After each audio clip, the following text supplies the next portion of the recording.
Praise lord అండి. ఈరోజు మనం 12వదిగా లోబడని హృదయం గురించి వాక్యానుసారంగా ఆలోచన చేద్దాం. చిన్న ప్రార్థన చేసుకుందాం, ప్రభు సహాయాన్ని కోరుకుందాం. మహాపరిశుద్ధుడా, ప్రేమమయుడైన మా తండ్రి, నీకు స్తోత్రాలు, వందనాలు. లోబడని హృదయం గురించి వాక్యానుసారంగా ఆలోచన చేయడానికి పరిశుద్ధాత్మ దేవుని సహాయము అనుగ్రహించుమని మా ప్రభు రక్షకుడైన యేసుక్రీస్తు నామంలో వేడుకుంటున్నాం తండ్రి, ఆమేన్. మరి ఈరోజు లోబడని హృదయం గురించి ఆలోచన చేద్దామండి.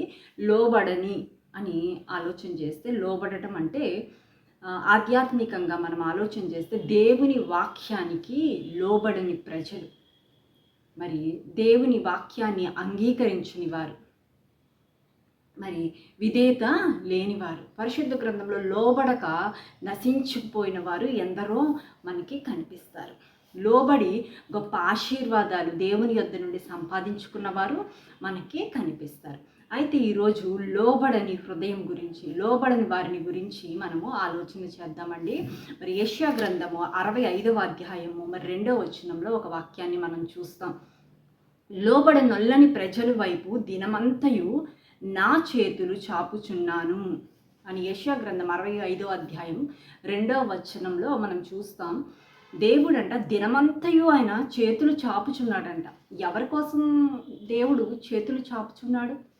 లోబడని ప్రజలు అంటే మిద్యానీయులు, అమాలేకీయులు, అమ్మోనీయులు, ఫిలిస్తీన్ల కోసం ఆయన చేతులు చాపుతున్నాడండి? కాదు. ఆయన బిడ్డలైన వారి కొరకు, మరి ఆయన అంగీకరించిన వారి కొరకు, వారు తప్పు మార్గంలో పడిపోయిన వారి కొరకు దేవుడు ఎదురు చూస్తున్నాడు. దేవుడు సర్వమానవాళికి దేవుడై ఉన్నాడు.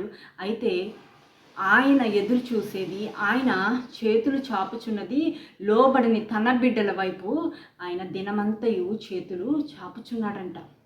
వాళ్ళు మారతారు, ఇంకా మారతారు, ఇంకా మారతారు. అవకాశాలు ఇస్తూ ఇస్తూ వస్తూ ఉంటాడండి దేవుడు. ఆ అవకాశాన్ని సద్వినియోగం చేసుకున్నప్పుడు మరి మరి ఎప్పుడు ఏ క్షణంలో హఠాత్తుగా ఏమవుతుందో, ఏ నాశనం వస్తుందో మనకు తెలియదు. దేవుని వాక్యానికి లోబడాలి.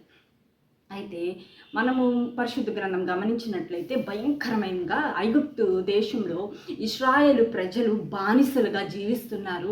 ఎంతో నిట్టూర్పులు ఈడుస్తూ వాళ్ళు దుఃఖిస్తూ ఉన్న సమయంలో వారి మొరలు దేవుని సన్నిధికి, వారి మూలుగులు దేవుని సన్నిధికి చేరాయండి. మరి దేవుడు మోషేని ఏర్పాటు చేసుకొని నాయకుడిగా పంపించి అనేక అద్భుతాలు, ఆశ్చర్య కార్యాలు, ఆయన మహాశక్తిని, ఆయన బాహుబలాన్ని ఆ యొక్క ఐగుప్తు దేశ ప్రజలందరికీ చూపించి ఒక గంభీరముగా ఆయన గద్దె రెక్కల మీద మరి ఇశ్రాయేలు ప్రజల్ని తీసుకొని దేవుడు వస్తాడు. అయితే మార్గ మధ్యంలో మరి ఇన్ని అద్భుతాలు చేసిన దేవుణ్ణి వారు గుర్తించక మరి ఎంతగా విసిగిస్తారు, ఎంతగా సణుగుతారు. మరి దేవుని యొక్క ఉగ్రత వారి మీదకి వచ్చేలాగా వారు ప్రవర్తిస్తారండి. మన జీవితాల్లో మనం చూసినా అంతే. అనేకమైన మేలులు దేవుని యొద్ద నుండి పొందుకుంటాం, కానీ దేవుని మార్గంలో నడవడానికి అయిష్టత చూపిస్తాం. చిన్న చిన్న శ్రమలు, చిన్న చిన్న శోధనలు కూడా ఎదిరించలేని స్థితి. మరి దేవునికి ఎంతగా అవిధేయతగా జీవిస్తున్న ప్రజలుగాను మరి ఇశ్రాయేలు ప్రజలు మనకు కనిపిస్తారు. మన జీవితాల్లో మనం కూడా అనేక మార్లు ఇశ్రాయేలు వంటి వారమే. ఇశ్రాయేలు ప్రజలు ఏ రీతిగా అయితే సణుగుతూ గొణుగుతూ వారి శ్రమను గురించి అనుకుంటూ వచ్చారో, మరి మన జీవితంలో మనకు కలిగే శ్రమలను కూడా మనం అదే రీతిగా ఇంకెన్నాళ్ళు ఈ శ్రమ తీరేది, ఇంకెన్నాళ్ళు ఈ దుఃఖ దినాలు అంట మనం కూడా నిట్టూర్పులు ఉడుస్తూనే సణుగుతూనే మన జీవితాన్ని కొనసాగిస్తూ ఉంటామండి. అలాగే మనం చూసినట్లయితే దేవుని మాటకు ఎవరైతే లోబడతారో మరి అనేకమైన ఆశీర్వాదాలు మన జీవితంలో పొందుకుంటాం. మరి ఆయన వాక్యానికి లోబడాలండి. ప్రాముఖ్యంగా 3 విషయాల గురించి మనము గమనిద్దామండి.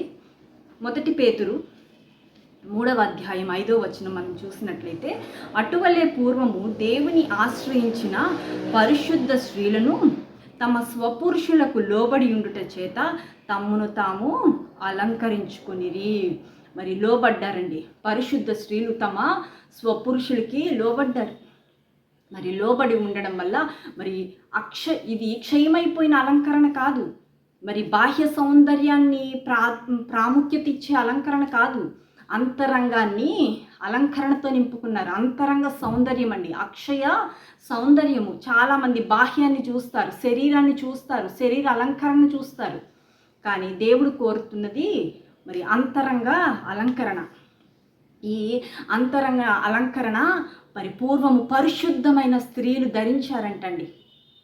మనము చాలామంది స్త్రీలను పరిశుద్ధ గ్రంథంలో చూడొచ్చు. అబీగయీలను చూసినట్లయితే తన భర్త మోటువాడు అని రాయబడి ఉంటుంది, కానీ ఆమె సుబుద్ధిగా ప్రవర్తించిందంటండి. అబీగయీలు సుబుద్ధిగా ప్రవర్తించింది.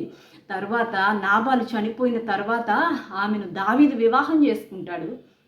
దేవుడు విడిచిపెట్టేశాడా? ఆమె వాక్యానికి అనుగుణంగా జీవిస్తుంది. ఆమెకు ఒక మంచి జీవితాన్ని దేవుడు అనుగ్రహించాడు. అలాగే మనం చూసినట్లయితే రూతు మరి దేవుని వాక్యానికి లోబడింది. ఇశ్రాయేలు దేవుడు రెక్కల క్రిందకు వచ్చింది. తన జీవితము ఆశీర్వాదకరంగా ఉంది. మరి మనం చూసినట్లయితే రాహాబుని చూస్తామండి. ఆమె దేవుని అద్భుత కార్యాలు, ఆశ్చర్య కార్యాలు విన్నది, వాటిని నమ్మింది. కాబట్టి మరి ఆ యెరికో ప్రాంత ప్రజలందరూ కూడా నశించుకుపోయిన రాహాబు ఇంటివారు రక్షించబడ్డారు. సమరయ స్త్రీని చూడొచ్చు మనం. సమరయ స్త్రీ దేవుని మాటకు లోబడింది, యేసుక్రీస్తు ప్రభువుని మెస్సయ్యగా అంగీకరించింది, ఊరంతటినీ రక్షించిందండి. ఇలా మరి పరిశుద్ధ గ్రంథంలో ఎంతోమంది స్త్రీలు లోబడ్డారు. లూదియా పౌలు గారు వాక్యం బోధిస్తుంటే ఆ వాక్యానికి లోబడి మరి అంగీకరించింది, రక్షణ పొందుకుంది, తన ఇంటిలో ఒక సంఘాన్ని ఏర్పాటు చేసుకుంది. ఇలా మరి ఎంతోమంది స్త్రీలు తమ స్వపురుషులకు లోబడ్డారు, సుబుద్ధిగా ప్రవర్తించారు. భర్తలు మంచిగా లేకపోయినా దేవుని వాక్యానికి లోబడి మరి కుటుంబాన్ని నడిపించుకున్న స్త్రీలు ఎంతోమంది మనకి కనిపిస్తారు. దేవుని వాక్యానికి లోబడాలి, మరి స్వపురుషులకి లోబడమని వాక్యం సెలవిస్తుంది. మరి రెండవదిగా మనం చూసినట్లయితే మరి 1 పేతురు 2వ అధ్యాయము 16వ వచనం దగ్గర నుండి మనం చూస్తే 13 నుంచి 18 వరకు ఉంటుందండి. 16 నుంచి చూద్దాం. దేవుని దాసులు అని లోబడి ఉండుడి. మనం ఎవరమండి?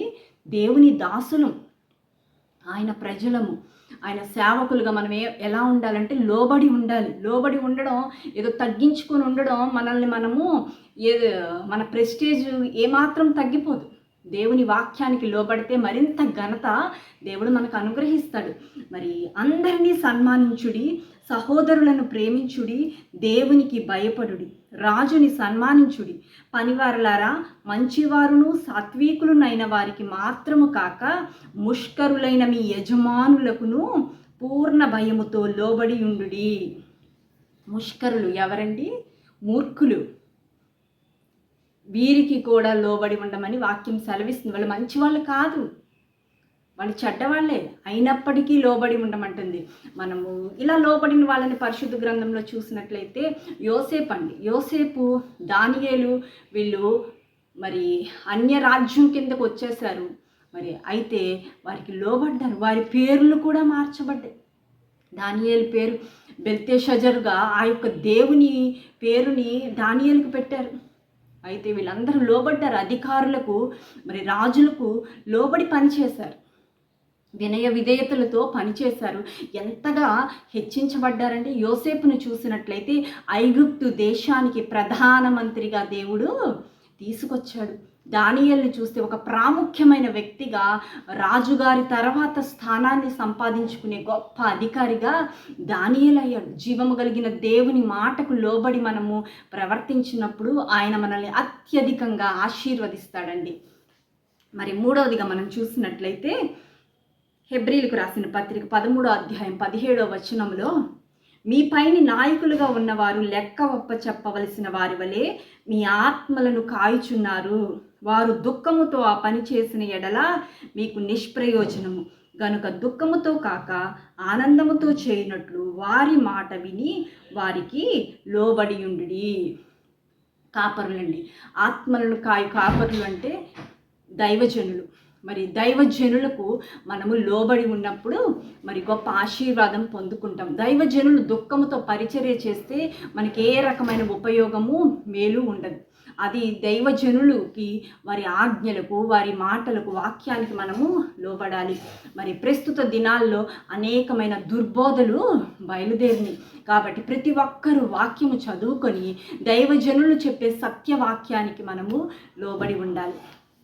మరి చివరిగా యాకోబు పత్రికను మనం చూసినట్లయితే 4వ అధ్యాయం 7వ వచనంలో, దేవునికి లోబడి ఉండుడి, అపవాదిని ఎదిరించుడి, అప్పుడు వాడు మీ యొద్ద నుండి పారిపోవును. దేవుని వాక్యానికి లోబడినప్పుడు అపవాది మనల్ని ఏమీ చేయలేదండి. దేవుని వాక్యము శక్తివంతమైంది. మరి ఆ వాక్యానికి ఎప్పుడైతే లోబడతామో అపవాది పారిపోతుందంట. దుష్టుడు పారిపోతాడు. దుష్టుడు ఏ మనుషుల ద్వారా మన మీద ఏలుబడి చేయలేడు. కాబట్టి దేవుని వాక్యానికి లోబడి ఉండాలి. దేవుని వాక్యానికి ఎప్పుడైతే లోబడి ఉంటామో గొప్ప శక్తిని మనం పొందుకుంటాం, గొప్ప ధైర్యాన్ని మనం పొందుకుంటాం, గొప్ప విశ్వాసాన్ని మనం పొందుకుంటామండి.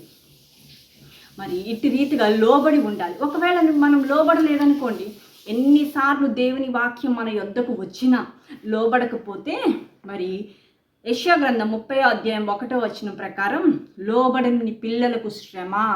లోబడకపోతున్నావా? నీకు శ్రమ. ఏ సమయంలో ఎటువంటి శ్రమను కలుగుతుందో మనకు తెలియదండి. సామెతల గ్రంథం 29వ అధ్యాయం 1వ వచనం ప్రకారం, మరి ఎన్నిసార్లు గద్దించినను లోబడని వాడు మరి తిరుగు లేకుండా హఠాత్తుగా నాశనమగును అని వాక్యం సెలవిస్తుంది. కాబట్టి మనము లోబడాలి. లోబడే హృదయాన్ని మనము అలవాటు చేసుకోవాలి. వాక్యానికి లోబడడం ఏమాత్రము తగ్గించుకోవటం కాదండి. మన ఈగోలు ఏమాత్రము అణిగిపో, దానివల్ల మనకు వచ్చే నష్టం ఏమి లేదు. మనము వాక్యానుసారంగా జీవిస్తే దేవుడు మనకి ఘనతను అనుగ్రహిస్తాడు. మరి ఈ వాక్యాన్ని ప్రభు దీవించి ఆశీర్వదించును గాక. చిన్న ప్రార్థన చేసుకుందాం. పరిశుద్ధుడా, ప్రేమ కలిగిన ప్రభువా, నీకు స్తోత్రం. మా జీవితాల్లో మీరు ఎన్నో అద్భుతాలు, ఆశ్చర్య కార్యాలు చేశారు అయ్యా. మాకు కలుగుతున్న శ్రమలను బట్టి నాయన మేము సణుగుతున్నామేమో, విసుక్కుంటున్నామేమో, దయతో మమ్మల్ని క్షమించండి దేవా. ఇదిగో లోబడే ప్రజలుగా మేమందరం ఉండాలి ప్రభువా. అయ్యా, మరి తిరుగు లేకుండా నాశనం అయ్యే స్థితి మాలో లేకుండా మీరు మమ్మల్ని కాపాడమని ప్రార్థన చేస్తున్నా. సహాయం చేయండి. నీ వాక్యాన్ని నాయన మనస్ఫూర్తిగా హృదయానుసారంగా అనుసరించే కృప మా అందరికీ మీరు అనుగ్రహించమని యేసుక్రీస్తు నామంలో ప్రార్థన చేస్తున్నాను తండ్రి. ఆమేన్. ప్రైజ్ లార్డ్ అండి. God bless you.